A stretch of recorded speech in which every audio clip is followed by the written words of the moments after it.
Good morning, everybody. Welcome to the Flow Show. Busy day going on at the moment. Oh, I feel out of breath. Morning, boys. Morning. Hello. Morning. How's one How doing we doing? today? All good. All good. Lots of moves going my way. Hope they're going your way, guys, and all our folks in the room. I think it was a good day. I think we read it quite well going into it in the chat room for those of you who were there. But yeah, we'll talk about that. Yeah, we'll get stuck into that. So obviously the FOMC is a big thing to talk about. So let's crack on through with some of the headlines, and then we'll get stuck into that. Starting in China, and China's MOFCOM, Ministry of Commerce, says China is willing to work with Australia to manage differences. So again, more signs that they're going to pal up again, and that's going to be a bit of a boon for Australia if that continues. Domestically, they also see foreign trade development situation as extremely severe. Imports and exports are facing extremely severe environment on slowing external demand, and vows to overcome difficulties in order to boost consumption. China are probably going to go hammer at tong at seeing their economy picking up, exports, imports, all sides picking up after the virus wave. So we should be expecting some decent economic bounce coming in from there. Over to Japan, and BOJ's Deputy Governor Wakatabe says that the spring wage talks are a key event for the wage outlook. But there is absolutely no change to the BOJ's current commitment to continue monetary easing. The spring wages are a key event for the wage outlook, but the outcome of the wage negotiations alone won't be enough to determine whether the BOJ can phase out stimulus. So he's not expecting the wages to be a significant factor in terms of what the Bank of Japan do. Obviously, it still remains to be seen what happens with wages, and the market is likely to push its expectations based on the wages, but as far as he's concerned, that potentially is not going to affect the Bank of Japan's stance. So that's a potential bun fight to come between the market and the BOJ as we get towards the end of this quarter. Then said need to be cautious about another widening of the YCC band. They are seeing signs of inflation heading towards the 2% inflation target, but not hitting it in a sustainable manner, and not yet convinced this will actually happen. So very much in the Kuroda camp from that guy there. Coming across to the US, there's not been that much news out from elsewhere. Fortunately, the BOE and ECB still on blackout, and fortunately the Fed, I think they stay on blackout until at least Saturday, so all quiet from there. ADP came in with a bit of a surprise number to the low side. We were expecting 180k, it came in at 106k. Got the market in a little bit of a tizzy over that. However, the chief economist at the ADP said in January, we saw the impact of weather-related disruptions on employment during our reference week. Hiring was stronger during other weeks of the month. As you know, we've been banging on about this since the last NFP report, that the weather may have an effect on the number which we get this Friday. So factor that in. If you get a big bad number, the market is going to react. But if it's weather-related, you might find that the market reverses whatever it does after the hour goes, get stuck into it. So be careful with this NFP tomorrow. It may not be exactly what it's all cracked up to be. Over at the ISM, the numbers came in, well, a little bit mixed. And we'll just take a quick gander at those on the cow so you can see what we're talking about. So the headline number came in a bit softer, 47.4 versus 48 expected, so further into contraction. However, the prices paid metric, that inflationary metric, moved up some to 44.5 versus 40.4 expected in the prior 39.4. Employment also moved higher than expected, staying in expansion. It was still down a little bit on last month. New orders fell as well, so that was down. Again, maybe some weather-related shenanigans in that as well. But overall, you know, the components that we thought might be weakening or should be weakening didn't. Employment was still up. Prices paid a little bounce there. So it's not out the woods in terms of whether, you know, inflationary pressures from wages and stuff are going to subside or whether they're still going to have an input into the inflation picture. The JOLTS numbers as well, another big jump that had been creeping lower over the last 3 months, but boom, it's rocketed up to 11.01 million. These are December numbers, so potentially some seasonality in there. Obviously, a lot of hiring goes on in those Christmas holiday periods. So maybe one we need to look at for the next report. Canada, their manufacturing PMI bounced into expansion at 51.0 versus 49.2 prior. That was that from the data front. So let's get stuck into the Fed. So they went the hike as expected, and Powell reiterated that they have more work to do. They will keep ongoing hikes, maintain ongoing hikes, and will likely have to maintain the restrictive stance for some time. He said the Fed are strongly committed to bringing inflation back to target, but will need substantially more evidence to be confident inflation is on a downward path. An interesting comment, he said that he can now say for the first time the disinflationary process has started. A pause of rate hikes is not something the FOMC is on the point of deciding right now. We are talking about a couple more rate hikes to get to the appropriately restrictive stance. And according to the current outlook, it will not be appropriate for rate cuts this year. Now, also some comments on the financial conditions, saying basically that they haven't seen a big change in financial conditions and that they're mostly unchanged since the December meeting, but that it's important that markets reflect the tightening the Fed is putting in place. Now, did the market reflect the tightening the Fed is putting in place? Not according to some of the rate futures. The terminal rate fell to under 4.9%. So that's where the market thinks the terminal rate is going to be. So under 4.9%. And you'll recall the Fed dots are somewhere in the 5% region.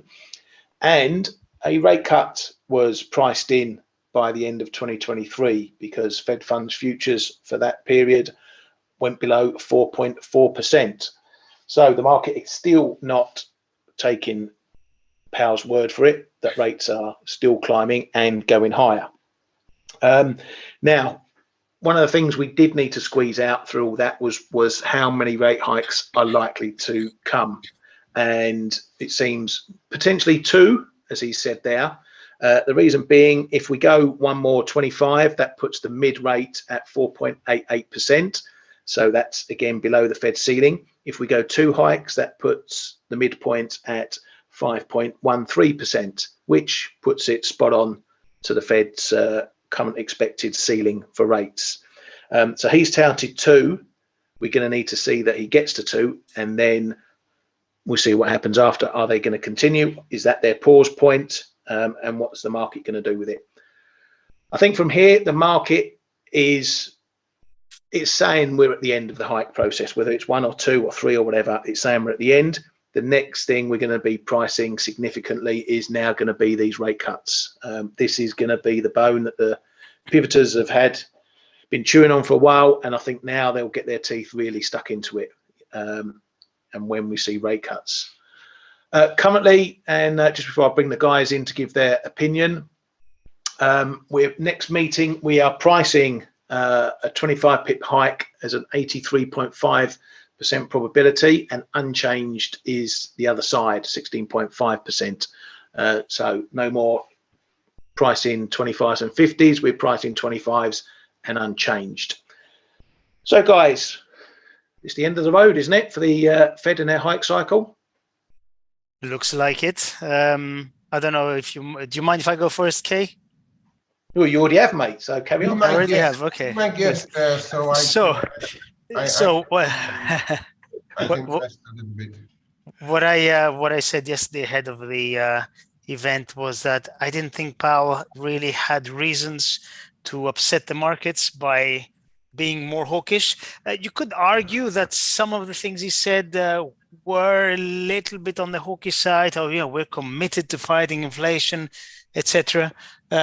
But then he did say maybe a couple more hikes. He didn't say several, didn't say, let's see how many, he said a couple, and they choose their words wisely, I think. They always do. So what is the market pricing? One more, maybe one and a bit, but I think we're very, very close to the end now. And that's the message that Powell is slowly giving to us. Now, the question is, will they start cutting at the end of the year or close to the end of the year? I don't think so. We need to see a lot more happening. So I think in that respect, the market may have it a little bit wrong within quotes. The market's always right. But I think we need to see inflation really plummeting and economic activity, well, it's already started going south, but employment also needs to start dropping for them to consider cutting this early. I'm not saying it's not possible, but I just think we need to see a lot more evidence. Maybe the market's already anticipating that by pricing the cuts, maybe. If that's the case, well done, market. But for me, yesterday's Powell was overall not as hawkish as the dollar bulls and risk bears wanted. That's what I wrote on the chat room as soon as the statement came out, and actually in the presser. I mean, after the statement, the market was not really doing that much. It was really the presser that moved.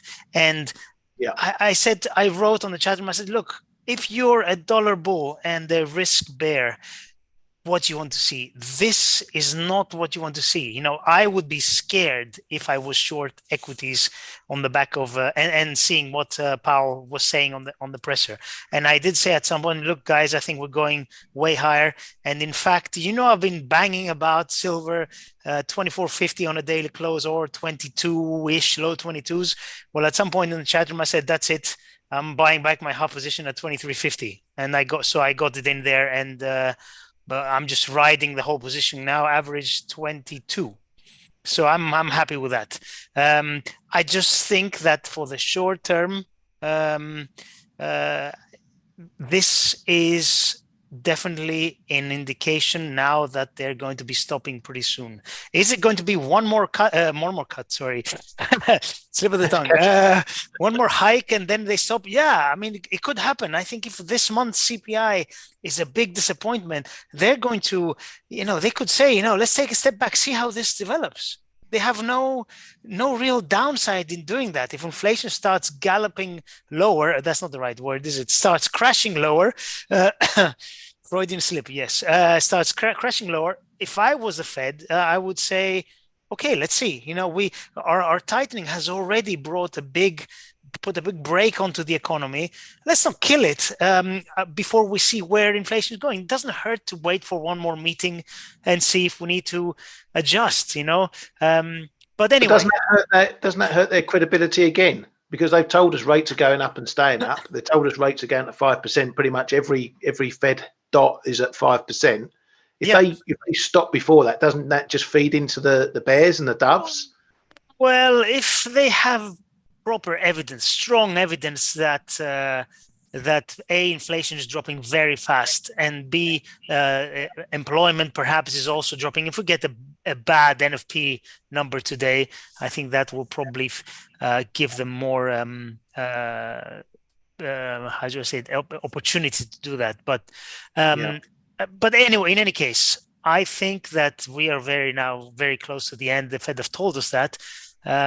So the path of least resistance for me remains to the upside. It doesn't make too much sense to be buying stocks here because of valuations, because things are escalating in the Ukraine. They're talking about sending F-16s, F-18s, F-somethings.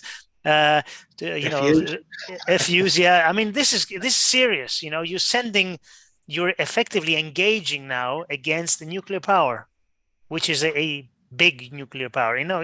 This is serious escalation. So theoretically, the global environment is not good for stocks.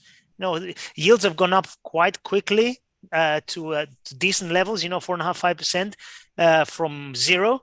And there's a lot of uncertainty and recession potentially coming. I mean, this is not good fundamentally for stocks. At least it wasn't good until 2008, right? After that, everything changed. So I would say, the path of least resistance, if you put a gun to my head, I will still buy stocks. I'm not saying it makes sense. I'm just saying that seems to be the path of least resistance. And that's what we've been saying for days now. And this is manifesting. So that's my shorthand 20-minute answer to your question. That was longer than one of Steve's. Over to you, Kate. Give us your thoughts. Yeah, okay. Thank you. That was it for me. Now, okay. There's a bit for everything. I think to me the major non-hawkish facts were twofold, and that is and nobody really, and apart from myself, nobody really talked about that in the chat rooms or even not that I saw anywhere else. Is they changed the one word, and that's the pace of tightening into the extent of tightening. That is one thing. And then the other one, and that was already in the statement. To me, it was all in the statement, really. Okay, Powell, of course, gave the market the green light, but it was already in the statement. And the second thing was no change to any of the tightening measures, such as QT and or other interventions on the RRP or so. So you see, right in the middle of the statement, you're saying determining the pace of future increases, and it's been changed in determining the extent of the future increases. That gives them some leeway to, and Powell said it's not the base case for March, but I've seen also, I think it's JP or so, Morgan, who said it could be that they actually pause in March, and all the messages that are non-hawkish are just taken by the market because the market wants to sell dollars. And now in his press conference, he did speak about a couple of hikes. Well, first of all, he said several, but then he said a couple once or twice. So that should bring us into their dot plot average range of 510. But as Stelios was already saying, if inflation comes down rapidly, which may be expected, they will have leeway to slow down or call for a pause or whatever. The other one, where I think we have to look for as a reason for some assets going up, like equity markets, metals, is that the latest data are clearly showing that the soft landing is now a real possibility. Okay, we may have like call it accountant recession somewhere, but the data show a clear soft landing is the real possibility. So that in turn is good for assets, and then the correlation trade is higher assets, lower dollar, higher stocks, lower dollar, and stuff like that. I'm actually a little surprised that the 10-year is still holding above 340, because not having changed anything to what could affect the further end of the curve. I would have expected actually the 10s to try to get below and hold below. We had this dip earlier in January, but yesterday we didn't go sub 340. I was actually a little surprised, but so I think the correlation was there yesterday. Now. And the last thing, and that has less to do, well, it has to do, of course, with the Fed, is that the rest of the central banks are catching up. If you look at ECB will probably do 50, and then the BOE will probably do 50, although the sterling is wrestling with different issue. They are actually catching up. So that's an extra little reason why the market is looking at the soft side of the dollar, and it's the soft side still in the market. The ease with which the euro dollar yesterday broke above 109.40 was telling, right? And we haven't revisited yet. Now, globally, to me, I think this can continue for a while, but I still refuse to think the dollar is completely dead. If we really get a soft landing, that should, in theory, bring down the inversion of the yield curve, because the longer you go, the more the market, if you get a soft landing, if it's not too bad for the economy, the longer end of the curve will hold up, and the shorter end of the curve will just trade inflation and Fed funds and stuff like that, PCE and things like that. So in theory, if you get less inversion of the curve, it should actually be quite good for the dollar, but that is something much further down the road, I think. So those are my findings of after the Fed meeting. I think for the time being, we should be buying metals on dips. We should be likely buying equities on dips as well, because of this combination of possibly pausing, lower inflation, and a soft landing. So the combination is positive assets, right? Yeah, exactly. I mean, my further thoughts is okay. So we know we're getting to the end of the Fed, and we know what the ECB are doing. We know what the BOE are going to be doing, at least by the end of today. You know, we're creeping towards the end for those guys as well. You know, I don't think the ECB is going to hike for all this year. The Bank of England could be 2 more and done. We know Canada's paused. We know the RBA were talking about slowing. They may have to go a bit more based on the inflation, or they may still pause. So we are potentially coming to the end of this phase of tightening from central banks, which means we need to be trading what is going to happen next. Now, as we said with the Fed, the trade is on when are these banks going to start cutting again, and that's all going to come down to the data, which is why this first part of the year, and probably the second part of the second quarter of the year, going to be very important for that, because that's going to set the expectations. Those situations, though, that data that we've got coming is going to decide where the next big trends are going to come.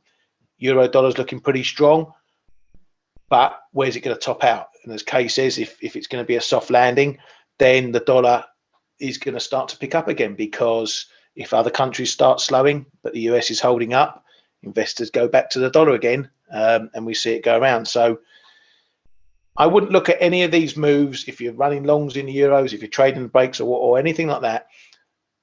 We're almost going to be getting to the end of those paths as well. So this big trend that we've seen here, you know, a lot to do with the Fed pivot, but also what's been happening in the Eurozone going into a hawkish mood. You know, maybe we get up to something 112s, maybe even 115s, and that's where the story starts to peter out. So, you know, I wouldn't think at all we're getting anywhere like 120 or anything like that here and now. So if you're trading for more longer terms, you've got to think, when's the party going to stop for these guys as well? So let's talk about the moves then. You know, we've been highlighting this area. I've been highlighting this area from 108.30, 70, and then up to the 109s and the 109.40, the line in the sand. And we've broken it. We've gone above. This is going to be your key area if we come down. Bit disappointed not to see the 1.1 break holding. So we're not out the woods just yet.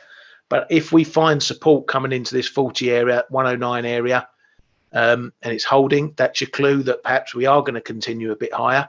And, you know, where can we go from there? Maybe 111, maybe 112 is not out of the crosshairs. I've got a big long-term trend line coming in here, which is at 111.32. So we have got some levels coming up above, but this could be a very significant break.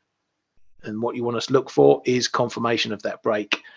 Aussie dollar, another one, been waiting and waiting and waiting for, and looked like we got a break of the zone, looked like it was held here, then started holding the top side, but we failed, or we're looking like we're failing at the moment.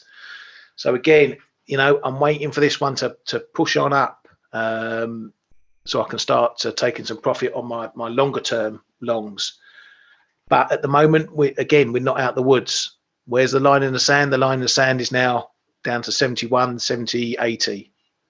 If we get down there and hold it, it keeps all this in play, keeps this break in play for a move back up. If we back under here, come the end of this week, then all this is looking like another fake out. And that's a further sign that the market is getting itself done on what all these central banks are going to be doing. It's happy where it's at now. There's no need to push it further. And obviously, if we get back down further under 70, then there's a real risk that all this becomes a very big top, and we're then maybe going to head back down somewhere down here, 68, 67s, even further. You know, this, when you look at charts in the short term, they tell you a picture. When you look at charts in the long term, bit of a wider picture, look how strong this trend has been. It doesn't, these things don't last forever. So if we can't make hay at these highs, there's only one other way these prices will go. So as much as I'm long and happy for it to be breaking up here, I'm also cautious where the party is going to end. And it's been breaks all round, you know, finally got the break. Euro sterling, another one. All of us been waiting for this one. You know, clean break, even got through the fib, this 50 fib here, but the jury's still out. You know, we're still mooching around the fib. While we hold 89, it keeps this break in play. And then perhaps we're going for a lot of our targets up towards 89, up towards 90. Next level for me is up around here, up towards the high 89s, 89, 70, 80, then into 90. And we got another big fib up there as well. Still, you obviously been looking at this one, same as I have. Yes. If it wasn't for the summer holidays and me getting out because I was just giving money to the broker down here, or down here it was, I'd have still been sitting in longs from, well, down here. I was long from down the 83s. So it's been down here. So it's been go on, mate.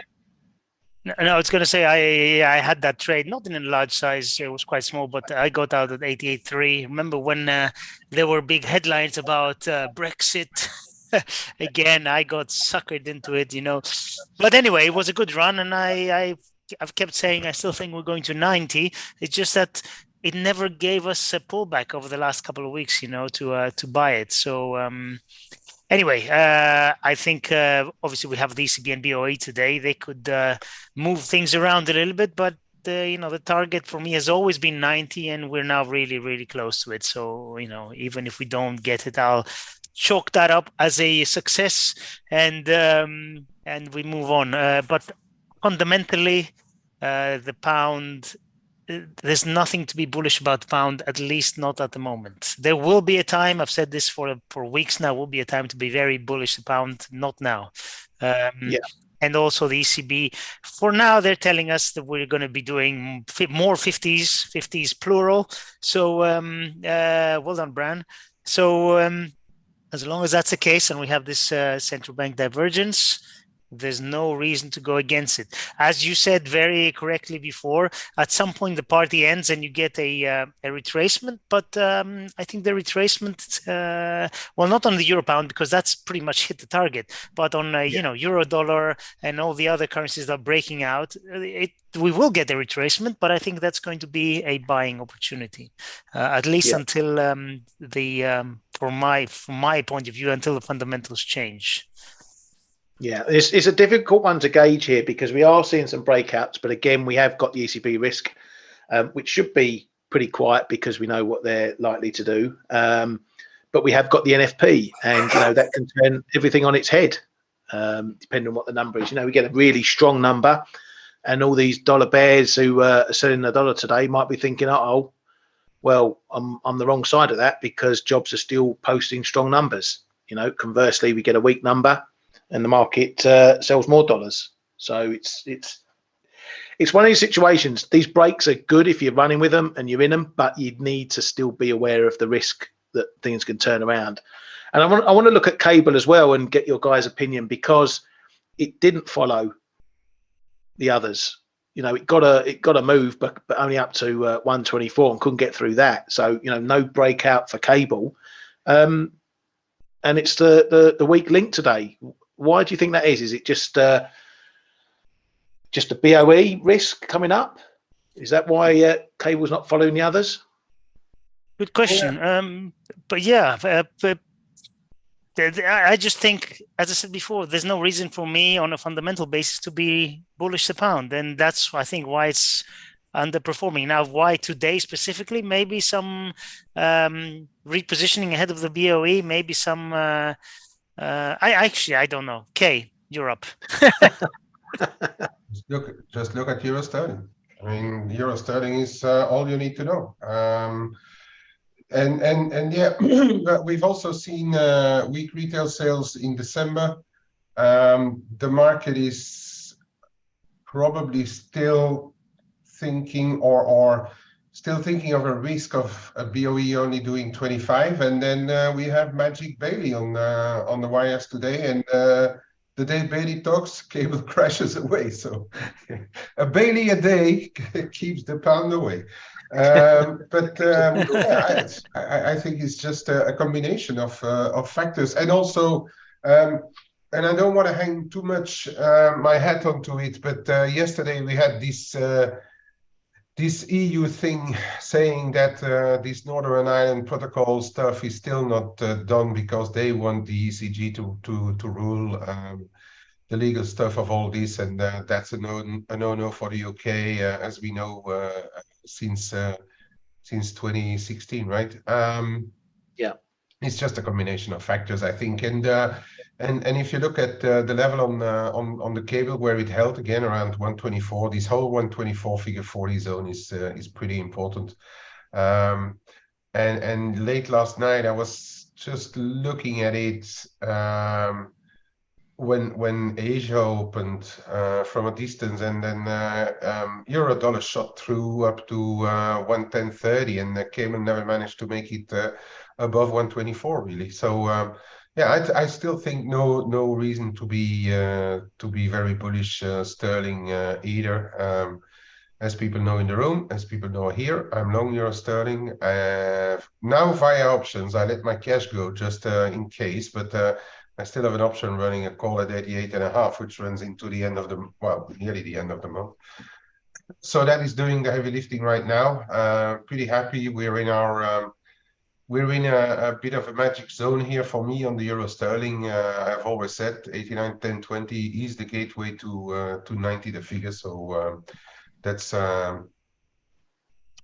where we are right now, going into the duet of Bank of England and ECB, where we should have a hawkish ECB still. The risk for ECB is that the market has been trying to price 3 times 50, and I think it may be overdone. So that's the risk for today, going into the ECB. But then we have equal risk on the Bank of England that Bailey is not happy about the economy. He's a poor sour sod, and he's probably not going to be hawkish at all. If he's hawkish, that would be the surprise trade of the day in the sterling, in my view. Yeah, so I'll have a look at a couple of levels quickly going into there. yeah. But yeah, I'm still bearish. I'm still bearish sterling, and I think euro sterling goes to 90, and why not even beyond that? I don't know. That'll be nice indeed. I'll just put a link up there, because we've obviously talked about the ECB and the risks from there, and the Bank of England. That you can find more of that in a blog post I did earlier this week, so check that out there if you want a bit more info on that. Just looking at some of the comments. Abir got a nice short in Guppy, 161. Very well played there. What can it do from here? At the moment, you're on the right side. you know, you've got to think, unless there is a shock from Bailey, it's either going to tip further. I can't see it rocketing higher unless there is a big shock. So if you're on that, you know, ride it, my friend. You know, I hope you've taken some profit on the way down. You know, maybe ride your stop behind it on a trailer. So if there is a shock, you lock it in your profit. You're not going to give anything back. You're just going to not make as much. You know, and if you get down to this 157s area, that's somewhere to look as a support point. You know, if that's where the price is going to pull up. I'll let Kay, do you want to take over? And I'm sure you're going to talk about €1 CAD. It's visited our there's a couple of interesting euro crosses going around, right? So and a couple of sterling crosses. I also saw the question about sterling yen. I'm going to have a look at it. Yeah, no worries. Okay. Right. First of all, cable. This just to show that 124 again. I know you guys know we were looking at those levels, but if you look at this little support trend line, it was around 124. We tagged it late last night nearly, and we shied away again. And there's a bit of a support here around 123, the figure. But I think more importantly will be the one that we saw last week, around 122.60, 122.50. This one is about around. So I reckon this afternoon after the Bank of England, this is going to be the level. And if it breaks, we could be trading mid 121s pretty soon, depending on what happens partially on the dollar, of course. And then top side 124, figure 5, figure 10, and then the prior one around here, this 124, 45, 50. That's really going to be the key. If it's really breaking, that means that there's likely something wrong with the dollar. Euro dollar, as we have already spoken about many times, 109, 109.40, depending on where you were looking at. The red line as well, it finally gave way. There's a bit going on in the mid 110s, and then if you look at the more medium term, we're talking about 112, 112 and a half. That is being a more medium term target, in my opinion. Could be doing it, you know, on a bullish, hawkish ECB. And we've got, what have we got? We've got, do we have PCE out today in the States or tomorrow? Tomorrow is NFP day, of course. No, we don't have. No, we had PC last week, Friday, I think. Last week. Yeah, tomorrow is NFP. That's going to be another danger point for the dollar, of course, especially that we have those revisions of 2022. And if I saw that correctly, Ryan, do we have a different accounting system for the NFP? Yeah, they're doing something with it, changing it, so it's not going to be a reflection of December. Let me find the. All right, I'll let you look that up. It was a bit strange the way they formulated it, right? But we do. Yeah, they're doing some changes. We've got the revisions coming as well. Yeah, we should have the revisions for 2022, and as we've already mentioned a couple of times, other measurement tools were way below job creations than what the BLS declared in 2022. So the market will monitor that closely. So be ready for the NFP tomorrow. It could get a little bit messy. In the meantime, the metals liked very much what was said yesterday. We are back into the zone, 24.35. We're trading 24.30 right now, so we are retesting the trend line. Give it a little bit of leeway up to these prior highs, right? But if they'll start to go, then why not dream about levels of at least 25s? Silver can be a fast mover. High 25s, and even why not 26s somewhere in there. Music to my ears, thank you. Yeah, I mean, mine as well. I must say, yesterday late I bought a few, and then I sold most of it out already because I didn't really know what was going to happen overnight. You never know, but it's rare that we walk in the morning and that metals are lower coming out of the Asian session. They usually buy metals, those folks, right? So and we are trading still well bid. Oil, sorry, no. Gold, still very big. But I would like to really see what's going to happen if we get into this 1975-85 zone. It's going to be pretty important up there, in my opinion.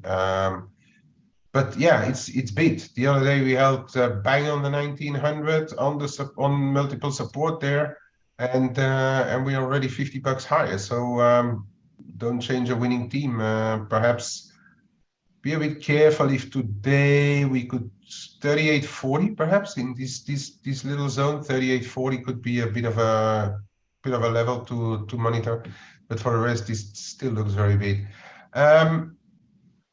And then I want to talk about the sterling. And first of all, the question about the sterling yen there. And Ryan already looked at it, but yeah, selling around 161 was a really great trade. I think we have to look at what's happening around these prior lows here. 158.5. I don't remember who was talking about the sterling yen. Sterling yen. Where? Oh, that's quite a bit higher. Oh, Abir, yeah, 158.5 and then 157.5 on the way down. Okay, those are the levels you should be watching. If after the BOE we go down to 155s, you never know.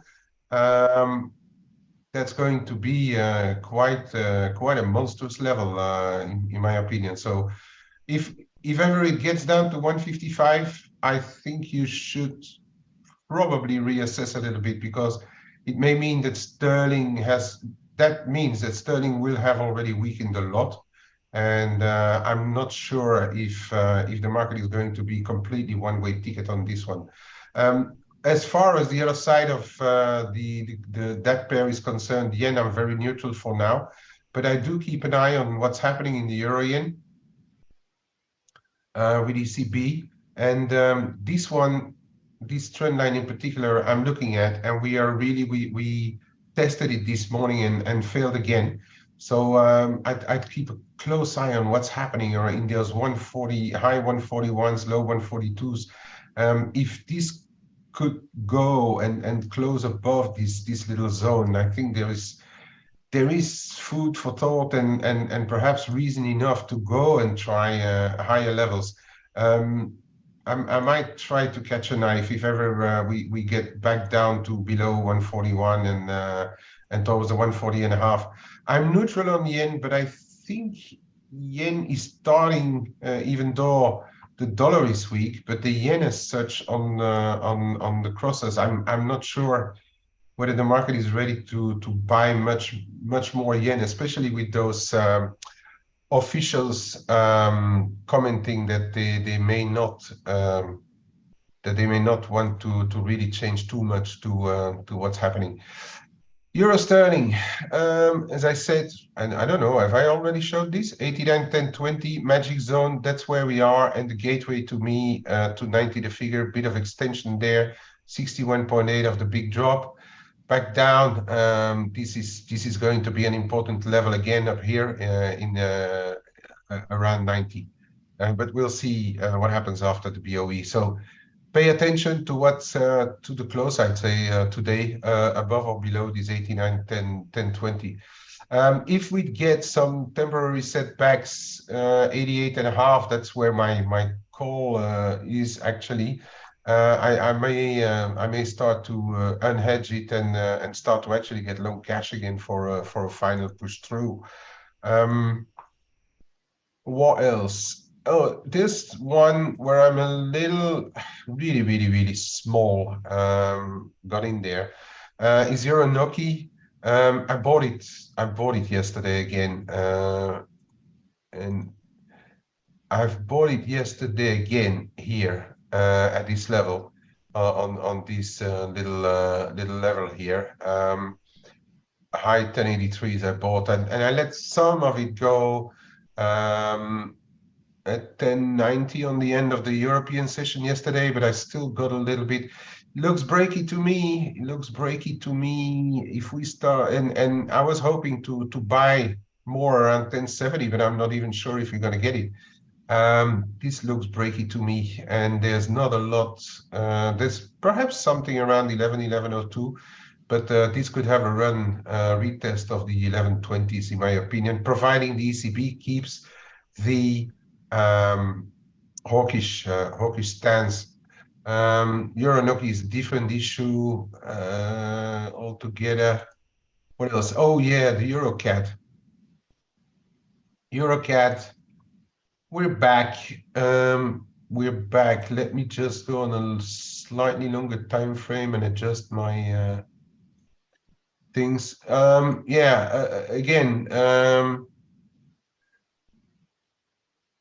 This morning. Did we run up to 146.30 again? That was when I was off. Jesus, we retested it again, 146.30. So 146.30, 40, 30, 45, still magic level. We failed again. So that's already a triple top only in the past 2 weeks. So be careful with this level. If ever it would start to break past the ECB. I don't have anything running in it right now. And the more we test something, the more chances are that we're going for a break sooner or later. And I'm keeping an eye on what the oils are doing, and they are looking a bit sluggish. So we may set up for a break here. I don't know. I'm not going to fight it right now.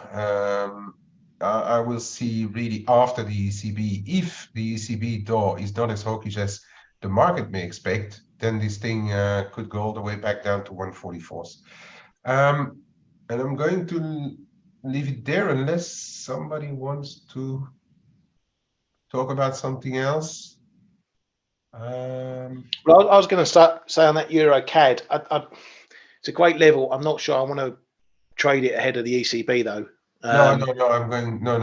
Ahead of the ECB, it's not a good time to trade anything. But it is a monster level, right? It really is a monster level. You can go back into early 2022s. It held once for the final spike. Then we went below, retest, failed, and we have already 3 retests in the past 2 weeks, and we are failing again. It's really a big level, right? If that would go. I'm not even sure we're going to stop in the 147s if that goes. We could be looking at that's what I'm thinking. If the ECB bring us a break up to the 150s, maybe even. If this breaks, it's going to go. It's going to run.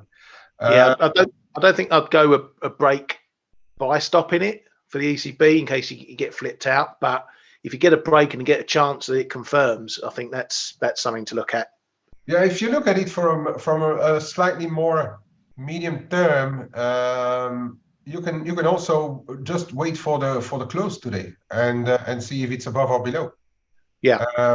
And even if you miss 50, 60 points, so be it. There's probably another 200 after that. This could be a bit. This is a really strong level. Gav saying 6 times already the test. It's a big level. I mean, there's no way around it. It is really a big level. Okay, that's it for now. Euro Swissy. I don't really even want to think about it. It's doing its own thing for now. And this one. No, I wanted to show this one. This is the differential in the short end, EU versus dollar. And if you look for a reason why euro dollar is trading around its tops, look no further, right? This is a differential, and we are on pretty important levels, and we can go back even all the way to 2016. Look at this traffic zone that we have here, which was built around minus 150 pp's. Look at here, we were in this zone. The breakdown and the retest stopped at minus 150 pp's, and we are back into this zone. So this is one to watch out, and this is what I was talking about yesterday in the chat room as well, and on F.A.C.E, is that this is probably going to determine where the euro is going to go, at least for another while. If the ECB is hawkish enough, this could break, right? And then I think you don't want to be short euros, and it could drive, and it has already driven the whole euro sphere. If you look at stuff like euro yen, despite the dollar yen collapsing, euro yen has, in my opinion, been holding relatively well, barring the big spike lower yen driven. Euro sterling is holding. Euro commodities is slightly different, but then the euro cat, for instance, is coming to retest that zone as well, and this could be really a driver for more to come. If in turn ECB starts to go away from the more hawkish tone, we never know with Queen Sun 10. This could cap and go back down, so the interest rate differential widen, and that's probably going to signal at least an intermediate top on a lot of euro pairs. So I'd really keep an eye on that one after the ECB. So that's it for me, Ryan. Thank you very much, mate. Sarabia, I think we're breaking up. Yeah. Cool. Yeah, I mean, I think one thought for Lagarde later is, and I'll repeat what I've said previously, they won't, or she won't, let financial conditions ease like the Fed have done. Fed have brushed it off. The ECB is a different kettle of fish. They are very hot on making sure that their policy transmits into the economy. So that's something to keep an eye on, that she does talk with a really strong, hawkish, bullish attitude towards that going forward. She has sort of pre-committed to these 350s. So it will be a bit of a climb down if she goes against that. But I think as far as financial conditions concerned, they're going to be very strong on not letting those dip too far back, and that will keep the euro supported, any conversation like that. Right, just before we wrap things up for the day, just want to highlight our offer that we have for Forex Flow here. You can grab 20% off the price of the ForexAnalytix platform. The big discount has disappeared that we were running on that, but you can still get my exclusive offer there. I'll pop that link in the chat for you. So if you do want to join us here in the chat room and see all the goodies that go on underneath, please feel free to do so. On we go again. I just want to say, I think for everything that's going on this week, where we close Friday is potentially going to be very important moving forward. If we're holding some of these breaks into Friday, closing above the breaks, then that's going to be very good for those pairs, assets, for continuing those moves. If we can't close above those, we stand the risk of going back into the well-trodden ranges, and the market is happily pricing what it wants at that time. So for all these events, trade around them, in and out, whatever you like, but just keep an eye on that close on the Friday, where we finish, because that's, as I say, likely to tell us where we're going to go from there on after. Right, we shall see you all bright and breezy tomorrow when we go over what mess the Bank of England and ECB have left us. So I wish you all a great day ahead. Thank you to Kay, thank you to Stel. We shall see you all tomorrow. All righty, safe trading, guys.